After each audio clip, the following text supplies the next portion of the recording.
어머니, 물 한 잔 갖다 주세요. 미지근하게요. 얼음은 넣지 말고요. 목이 칼칼해서요. 아, 참, 그리고 드릴 말씀이 있는데요. 작년에 산 제 명품 가방 있잖아요. 가방에 얼룩이랑 락스 냄새 밴 거 어머님이 그러신 거잖아요. 수선비 견적이 200만 원 나왔어요. 이번 달 생활비에서 제할게요. 어머님 실수니까 어머님이 내셔야죠. 그게 당연한 거 아닌가요? 알겠다.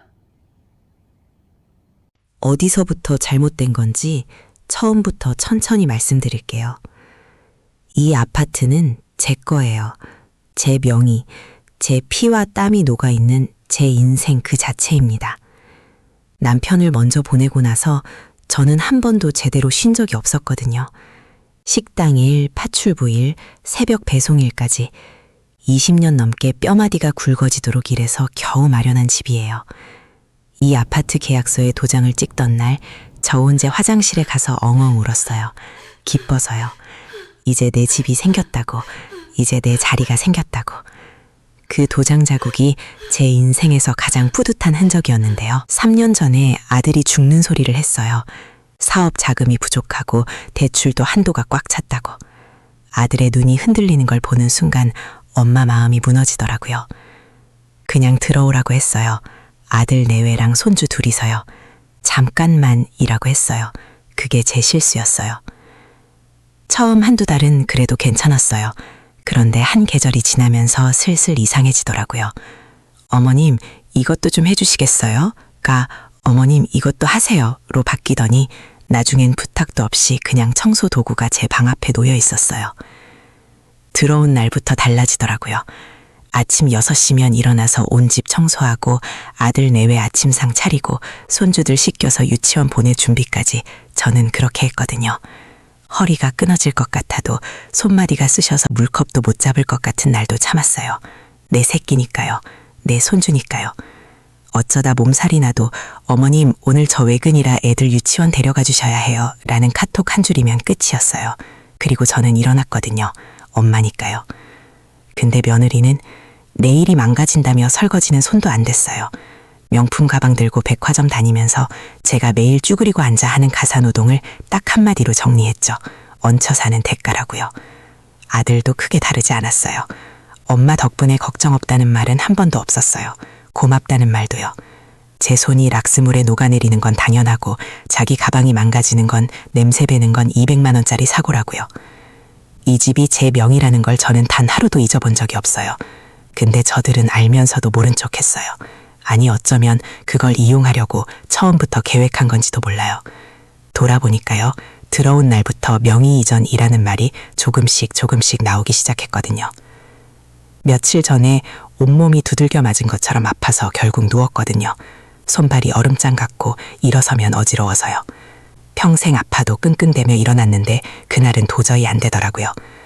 퇴근하고 돌아온 아들의 첫마디는 괜찮냐가 아니었어요. 아, 엄마. 몇 시인데 아직도 누워있어. 쥐꼬리 이게 뭐야? 애들 밥은 어떻게 되고 하루 종일 집에서 울면서 밥 하나를 못 차려? 진짜 밥값도 못하네. 현우야, 엄마가 오늘은 몸이 너무 안 좋아서 그래. 됐어요. 짜증나게 매번 이 타령이야. 저는 기침을 참으면서 이불을 끌어당겼어요. 이불이 축축해졌는데 땀인지 눈물인지 몰랐어요. 근데요, 방문이 얇았나 봐요. 거실에서 소리가 다 들렸거든요. 여보, 나 솔직히 말하면 어머니 이제 요양원 보내드리는 게 낫지 않을까? 요즘 계속 몸이 안 좋으시잖아. 솔직히 애들 봐주는 것도 예전 같지 않고 짐이 되는 게 사실이잖아. 이 집 명의 당신 앞으로 바꾸고 대출 받아서 상가 하나 사자. 마침 좋은 자리 나온 거 있어. 그래야겠지. 엄마도 공기 좋은 데 가시면 오히려 좋아하실 거야. 내일 아침에 도장 얘기해야겠다. 그 순간이요. 가슴 속에서 뭔가 끊어지는 소리가 들렸어요. 딱 하고요. 내가 새벽 4시에 장 보러 간 것도, 손가락 마디마디에 파스를 붙여가며 일한 것도, 명절마다 혼자 전을 부친 것도 다 이 아들 하나 바라보면서요. 그 아들의 입에서 나온 말이 요양원이었어요. 저는 그날 밤 눈물 한 방울 흘리지 않고 자리에서 일어났어요. 이제는 울 시간이 없었거든요. 더 이상 그럴 이유도 없었고요. 해야 할 일이 생겼으니까요. 그 밤 저는 처음으로 엄마가 아닌 최순자로 앉아 생각했어요. 다음 날 저는 복지관을 찾아갔어요. 거기서 법률 전문가와 상담을 받았어요. 불효자 방지법, 경제적 학대, 명의인의 거주 퇴거권, 생전 처음 듣는 말들이었는데 하나하나가 다 제 얘기였어요. 어머님, 이 집은 어머님 명의입니다. 거주자를 내보낼 권리가 당당히 어머님께 있어요. 어머님이 잘못하신 게 아무것도 없습니다. 오히려 피해자는 어머님이세요. 그 다음엔 계산을 했어요. 지난 3년 동안 제가 이 집에서 한 일들, 청소, 요리, 육아, 빨래, 시장보기, 전부요. 가사 도우미 시급으로 따지고 전문 베이비시터 비용까지 더하고 아들이 사업자금이라고 가져간 돈까지 합쳤더니요. 1억 5천만 원이 넘더라고요. 제가 3년 동안 공짜로 일한 값이요. 그 숫자를 들여다보는데 서럽다기보다 그냥 허탈했어요. 이만큼이나 됩니까 하고요. 저는 이 금액이 담긴 청구서를 받아들면서 처음으로 제 노동의 값어치가 매겨지는 느낌이 들었어요. 평생 공짜로 졌던 것들이 숫자로 보이니 그제야 실감이 나더라고요. 내용 증명 먼저 발송하고 퇴거 통보서를 정식으로 준비해 드리겠습니다. 상대방이 응하지 않으면 법적 강제 집행도 가능합니다. 명의자이신 어머님이 법적으로 완전히 유리하십니다. 그 서류들을 손에 쥔 순간이요. 이상하게도 무섭지가 않았어요. 오히려 처음으로 제가 제 편이 된 것 같은 기분이 들었거든요. 평생 남의 편에서만 살았는데 이제야 제가 저를 지키고 있었어요. 서슬이 좀 세어졌어요. 드디어요. 압류 방지 통장도 따로 만들었어요. 내 돈은 내가 지켜야 했거든요. 거주지 분리 신청서도 미리 준비했고요. 며칠 후 아침 식사 자리였어요.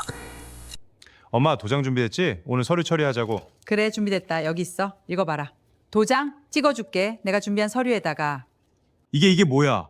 퇴거 통보서? 1억 5천만 원 정산 청구서? 엄마 이게 무슨 소리야? 오늘 아침에 물 떠오라고 했지? 생활비에서 200만 원 깎는다고 했지? 그게 너희가 3년 동안 나한테 해온 짓의 딱 하루치야. 지난 3년치 파출부값, 육아권 다 정산했다. 이걸 못 깎겠으면 법대로 집행할 거고 이 집은 내 명의니까 오늘 당장 나가라. 어머니, 지금 노망 나신 거예요? 가족끼리 어떻게 이런 짓을 할 수가 있어요? 가족? 아픈 엄마한테 밥값 타령하고 몰래 요양원 보낼 국리나는 게 가족이야? 내 집 명의 빼앗아서 대출받을 국리나는 게 가족이냐고. 니는 오늘부로 해고야. 내 집에서 파출부 취급받으면서 더 살 생각 없으니까 지금 당장 짐 싸. 엄마! 진정 좀 하고 우리 얘기 좀 해. 아들 내외가 짐을 끌고 나갔어요. 현관문이 닫히고 도어락이 잠기는 소리가 났어요. 띠리릭 하고. 저는 텅 빈 거실 소파에 혼자 앉았어요. 창밖을 봤더니 파란 하늘이었는데요. 30년 만에 처음 제대로 보는 하늘인 것 같았어요. 하늘이 저렇게 파랬나요? 제가 고개 들 여유가 없어서 몰랐던 거예요. 이상하게도 눈물이 나지 않았어요. 그냥 조용하고 평온했어요. 이 집이 처음으로 진짜 제 집이 된 것 같은 느낌이요. 오래 기다렸어요. 정말로요. 자식한테 모든 걸 주는 게 사랑인 줄 알았는데 그게 자식을 괴물로 만든 제 죄였더라고요. 이제야 압니다. 돌이켜보면 저는 자식에게 당연하게 받아도 되는 엄마가 되어 있었어요. 그게 제 실수였고 동시에 제가 평생 배우지 못한 것이기도 했어요. 사랑한다면 지켜줘야 한다는 것, 그리고 가장 먼저 지켜야 할 사람은 바로 자기 자신이라는 것을요. 여러분, 혹시 자식 눈치 보며 자기 집에서 죄인처럼 살고 계시진 않나요? 자식보다 당신의 존엄이 먼저예요. 당신은 절대로 함부로 집 밟혀도 되는 사람이 아닙니다. 오늘부터는 오직 당신 자신만을 위해 사세요. 당신의 노동엔 값어치가 있고 당신의 집엔 당신이 주인이에요. 당신의 인생은 자식의 부속품이 아니에요. 당신은 그 자체로 충분히 소중한 사람입니다.